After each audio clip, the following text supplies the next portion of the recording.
Hi, welcome to ಕಲ್ಕುಲಿ creation log. ನಾನಿವತ್ತು ನಿಮಗೆ ಒಂದು ಹೆಲ್ದಿ ಸಲಾಡ್ ಮಾಡ್ಕೊಳ್ಳೋದು ಹೇಗೆ ಅಂತ ತೋರಿಸ್ಕೊಡ್ತೀನಿ. ಇದು ವೆಯ್ಟ್ ಲಾಸಿಗೆ ತುಂಬ ಒಳ್ಳೆಯದಾಗುತ್ತೆ, ಹಾಗೆ ಪ್ರೋಟೀನ್ ರಿಚ್ ಇರುವಂತಹ ಒಂದು ಸಲಾಡ್ ಕೂಡ ಹೌದು. ನಾನು ಇಲ್ಲಿ ಒಂದು 50 ಗ್ರಾಮ್ಸಷ್ಟು ಹೆಸರು ಬೇಳೆನ ಕ್ಲೀನಾಗಿ ನೀರಲ್ಲಿ ವಾಶ್ ಮಾಡಿಬಿಟ್ಟು ನೆನೆಸಿಟ್ಕೊಂಡಿದ್ದೀನಿ. ಇದನ್ನು 1 ಅವರ್ ಆದರೂ ನೀವು ನೆನೆಸಬೇಕು. ಇದು ಚೆನ್ನಾಗಿ ಅರಳ್ಕೊಳ್ಬೇಕು. ನೋಡಿ, ಇದು ಈ ರೀತಿ ಹಿಂಗೆ ಮಾಡಿದ್ರೆ ಪಟ್ ಅಂತ ಕಟ್ ಆಗಬೇಕು, ಅಷ್ಟು ಇದನ್ನು ನೆನೆಸ್ಕೊಳ್ಬೇಕು. ನಂತರ ನಾನು ಇಲ್ಲಿ ಒಂದು ಅರ್ಧದಷ್ಟು ಎಳೆ ಸೌತೆನ ಈ ರೀತಿ ಚಿಕ್ಕದಾಗಿ ಚೂರು ಮಾಡಿ ಇಟ್ಕೊಂಡಿದ್ದೀನಿ. ನೀವು ಚಿಕ್ಕ ಎಳೆ ಸೌತೆ ಆದರೆ ನೀವು ಫುಲ್ ಭಾಗ ತೊಗೊಳ್ಬೋದು. ನಾನು ದೊಡ್ಡ ಇದ್ದಿದ್ದರಿಂದ ಇಲ್ಲಿ ಅರ್ಧ ಭಾಗದಷ್ಟು ಹೆಚ್ಚಿಟ್ಕೊಂಡಿದ್ದೀನಿ. ಹಾಗೆ 2 ಟೇಬಲ್ ಸ್ಪೂನ್ ಆಗಷ್ಟು ನೀರುಳ್ಳಿನ ಈ ರೀತಿ ಚಿಕ್ಕದಾಗಿ ಇದನ್ನು ಪೀಸ್ ಮಾಡಿ ಇಟ್ಕೊಂಡಿದ್ದೀನಿ. ಆಮೇಲೆ 1 ಹಸಿಮೆಣಸು, ಇದು ಖಾರ ನೋಡಿಬಿಟ್ಟು ತೊಗೊಳ್ಳಿ ನೀವು. ನಾನು ಖಾರ ಜಾಸ್ತಿ ಇರೋದ್ರಿಂದ 1 ಹಸಿಮೆಣಸನ್ನು ತೊಗೊಂಡಿದ್ದೀನಿ. ನಂತರ ಇದಕ್ಕೆ 2 ಟೇಬಲ್ ಸ್ಪೂನ್ ಆಗಷ್ಟು ಕೊಬ್ಬರಿಯನ್ನು ತುರಿದು ಇಟ್ಕೊಂಡಿದ್ದೀನಿ. ನಂತರ ಇದೊಂದು 2 ಟೇಬಲ್ ಸ್ಪೂನಷ್ಟು ದಾಳಿಂಬೆಯನ್ನು ಬಿಡಿಸ್ಕೊಂಡು ಇಟ್ಕೊಂಡಿದ್ದೀನಿ. ಇದು ಸ್ವಲ್ಪ ಕೊತ್ತಂಬರಿ ಸೊಪ್ಪು. ನಂತರ ಇಲ್ಲಿ ನಾನು 1 ಚಿಟಿಕೆಯಷ್ಟು ಹಿಮಾಲಯನ್ ಪಿಂಕ್ ಸಾಲ್ಟ್ ತೊಗೊಂಡಿದ್ದೀನಿ. ಹಾಗೆ 1 ಚಿಟಿಕೆಯಷ್ಟು ನಾರ್ಮಲ್ಲು ಏನು ಟೇಬಲ್ ಸಾಲ್ಟ್ ಬರುತ್ತೋ ಅದನ್ನು ತೊಗೊಂಡಿದ್ದೀನಿ. ನಂತರ ಇಲ್ಲಿ 1 ಚಿಕ್ಕ ಟೀ ಸ್ಪೂನಷ್ಟು ನಿಂಬೆ ರಸನ ತೊಗೊಂಡಿದ್ದೀನಿ. ಹಾಗೆ ಇಲ್ಲೊಂದು ಸ್ವಲ್ಪ ನೆಲಗಡಲೆಯನ್ನು ತುಂಬ ರೋಸ್ಟಾಗಿ ಮಾಡಿಬಿಟ್ಟು ಅದರದ್ದು ಸಿಪ್ಪೆ ತೆಗೆದು ಈ ರೀತಿ 2 ಭಾಗಗಳನ್ನಾಗಿ ಮಾಡ್ಕೊಂಡಿದ್ದೀನಿ. ನೋಡಿ, ಇದು ಸ್ವಲ್ಪ ರೋಸ್ಟ್ ಆಗಲಿ, ಇದ್ರದ್ದೊಂದು ಫ್ಲೇವರ್ ಬರುತ್ತಲ್ಲ, ನೀವು ಅಷ್ಟು ರೋಸ್ಟ್ ಮಾಡ್ಕೊಳ್ಬೇಕು. ಇವಾಗ ಇದನ್ನೆಲ್ಲದನ್ನು ನಾವು ಮಿಕ್ಸ್ ಮಾಡೋಣ. ಇವಾಗ ಮೊದಲಿಗೆ ಎಳೆ ಸೌತೆನ ಹಾಕ್ಕೊಳ್ಳೋಣ. ಎಳೆ ಸೌತೆ ಬಾಡಿಯಲ್ಲಿ ವಾಟರ್ ಕಂಟೆಂಟನ್ನು ರಿಟೈನ್ ಮಾಡೋದಕ್ಕೆ ತುಂಬ ಹೆಲ್ಪ್ ಮಾಡುತ್ತೆ. ಇದರಲ್ಲಿ 96% ವಾಟರ್ ಕಂಟೆಂಟ್ ಇರೋದ್ರಿಂದ ನಿಮ್ಮ ಬಾಡಿ ಡಿಹೈಡ್ರೇಟ್ ಆಗದೆ ಇರೋಗೆ ತಡೆಯುತ್ತೆ. ಹಾಗೆಯೇ ಇದರಲ್ಲಿ ಎಲ್ಲ ರೀತಿಯ ನ್ಯೂಟ್ರಿಯೆಂಟ್ಸ್ಗಳು ಇರೋದ್ರಿಂದ ಪೊಟ್ಯಾಷಿಯಮು, ಮ್ಯಾಗ್ನೀಸಿಯಮು, ಹಾಗೆ ವಿಟಮಿನ್ B1 ಎಲ್ಲದೂ ಇದರಲ್ಲಿ ತುಂಬ ರಿಚ್ ಇರೋದ್ರಿಂದ ನೀವು ಯಾರು ವೆಯ್ಟ್ ಲಾಸಿಗೆ ಟ್ರೈ ಮಾಡ್ತೀರೋ ಅವರಿಗೆ ಇದು ತುಂಬ ಹೆಲ್ಪ್ ಆಗುತ್ತೆ. ಆನಂತರ ಇದಕ್ಕೆ ಹೆಸರು ಬೇಳೆಯನ್ನು ಸೇರಿಸ್ಕೊಳ್ಳೋಣ. ಹೆಸರು ಬೇಳೆನೂ ಅಷ್ಟೇ ತುಂಬ ಪ್ರೋಟೀನ್ ರಿಚ್ ಇರುವಂತಹ ಒಂದು ಇದು ಬೇಳೆ. ಇದು ನಿಮಗೆ ಕೊಲೆಸ್ಟ್ರಾಲನ್ನು ಕಮ್ಮಿ ಮಾಡುತ್ತೆ. ಹಾಗೆಯೇ ಇದರಲ್ಲಿ ಫೈಬರ್ ಅಂಶ ಎಲ್ಲ ಇರೋದ್ರಿಂದ ಇದು ನಿಮಗೆ ಕಾನ್ಸ್ಟಿಪೇಷನ್ ಆಗೋದನ್ನು ತಡೆಯುತ್ತೆ. ವೆಯ್ಟ್ ಲಾಸಿಗೂ ಇದು ತುಂಬ ಪ್ರಯೋಜನ ಆಗುತ್ತೆ ಇದು. ಇವಾಗ ನೆಕ್ಸ್ಟು ನಾವು ದಾಳಿಂಬೆಯನ್ನು ಸೇರಿಸ್ಕೊಳ್ಳೋಣ. ನಾವು ಪ್ರತಿದಿನ ದಾಳಿಂಬೆ ತಿನ್ನೋದ್ರಿಂದ ಇದು ಬಾಡಿಗೆ ಸ್ವಲ್ಪ ಕೂಲಿಂಗು ಏಜೆಂಟಾಗಿ ವರ್ಕ್ ಮಾಡುತ್ತೆ. ಅದರಲ್ಲಿ ವಿಟಮಿನ್ C ರಿಚ್ ಇರೋದ್ರಿಂದ ಇದು ತುಂಬ ಆ್ಯಂಟಿ ಆಕ್ಸಿಡೆಂಟ್ ಆಗೂ ಇದು ಕೆಲಸ ಮಾಡುತ್ತೆ. ಹಾಗೆಯೇ ಇದರ ಏನೇ ಇನ್ಫ್ಲಮೇಷನ್ ಇದ್ರೂ ಇದು ತೆಗಿಯೋದಕ್ಕೆ ಟ್ರೈ ಮಾಡುತ್ತೆ. ತುಂಬ ಹೆಲ್ತ್ ಬೆನಿಫಿಟ್ ಇರುವಂತಹ ಒಂದು ಹಣ್ಣು ದಾಳಿಂಬೆ.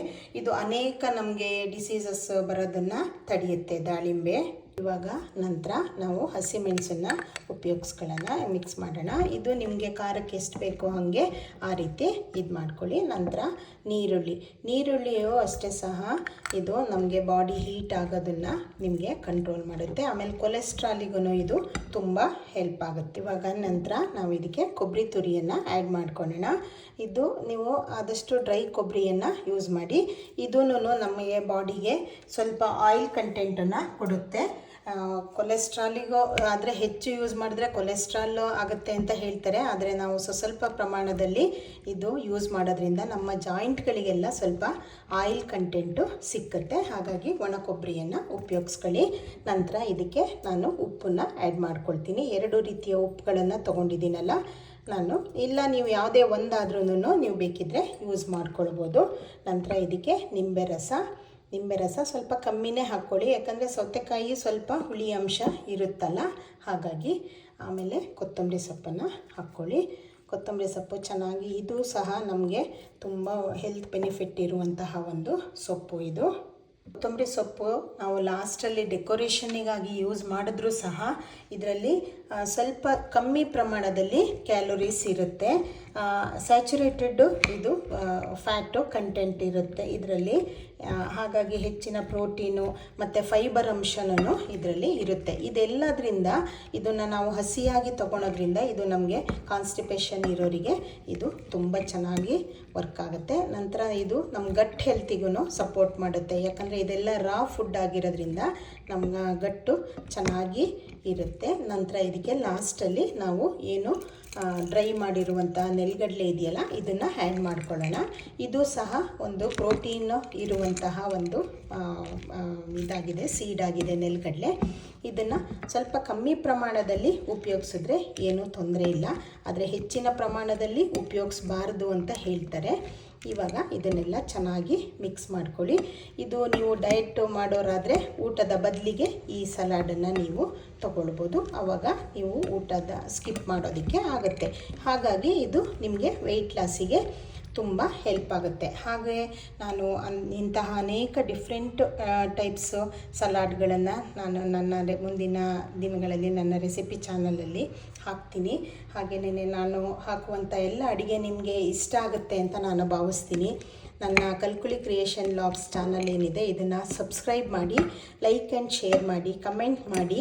ಹಾಗೆಯೇ ಇದನ್ನು ನೀವು ಟ್ರೈ ಮಾಡಿ ಇದು ಎಷ್ಟು ತುಂಬ ಟೇಸ್ಟಿಯಾಗಿ ಬರುತ್ತೆ. ಹಾಗೆ ತುಂಬ ಹೆಲ್ತ್ ಬೆನಿಫಿಟ್ಟು ಇರುವಂತಹ ಒಂದು ಇದು ಸಲಾಡ್ ಆಗಿದೆ. ಇದನ್ನು ನೀವು ಊಟದ ಜೊತೆಗೂ ಕನ್ಸ್ಯೂಮ್ ಮಾಡ್ಬೋದು, ಇಲ್ಲಾಂದರೆ ಊಟಕ್ಕಿಂತ ಮುಂಚೆನೂ ನೀವು ಕನ್ಸ್ಯೂಮ್ ಮಾಡ್ಕೊಳ್ಬೋದು. ಇದು ನೋಡಿ ಎಷ್ಟು ಕಲರ್ಫುಲ್ ಆಗಿದೆ. ಹಾಗೆಯೇ ಈ ಕಲರ್ಫುಲ್ ಇರೋದ್ರಿಂದನೇ ಇದು ನಮ್ಮ ಬಾಡಿಗೆ ತುಂಬ ಒಂದು ಹೆಲ್ತ್ ಬೆನಿಫಿಟ್ಟು ಕೊಡುತ್ತೆ. ಎಲ್ಲದಕ್ಕೂ ಇದು ಯೂಸ್ ಆಗೋಂತಹ ಒಂದು ಸಲಾಡು. ನಿಮಗೆ ಕೊಲೆಸ್ಟ್ರಾಲ್ ಕಮ್ಮಿ ಮಾಡುತ್ತೆ, ವೆಯ್ಟ್ ಲಾಸ್ ಮಾಡುತ್ತೆ. ಹಾಗೆಯೇ ನಿಮ್ಮ ಇದರಲ್ಲಿ ಗುಡ್ ಫ್ಯಾಟ್ ಏನಿರುತ್ತೆ ನಿಮ್ಮ ಬಾಡಿಯಲ್ಲಿ ಅದನ್ನು ಹೆಚ್ಚು ಮಾಡೋದಕ್ಕೂ ಇದು ಸಹಕಾರಿಯಾಗುತ್ತೆ. ಹಾಗೆ ಇದನ್ನು ಟ್ರೈ ಮಾಡಿಬಿಟ್ಟು ಹೇಗೆ ಅನ್ನಿಸ್ತು ಅಂತ ನನಗೆ ಕಮೆಂಟಲ್ಲಿ ತಿಳಿಸಿ. Thank you.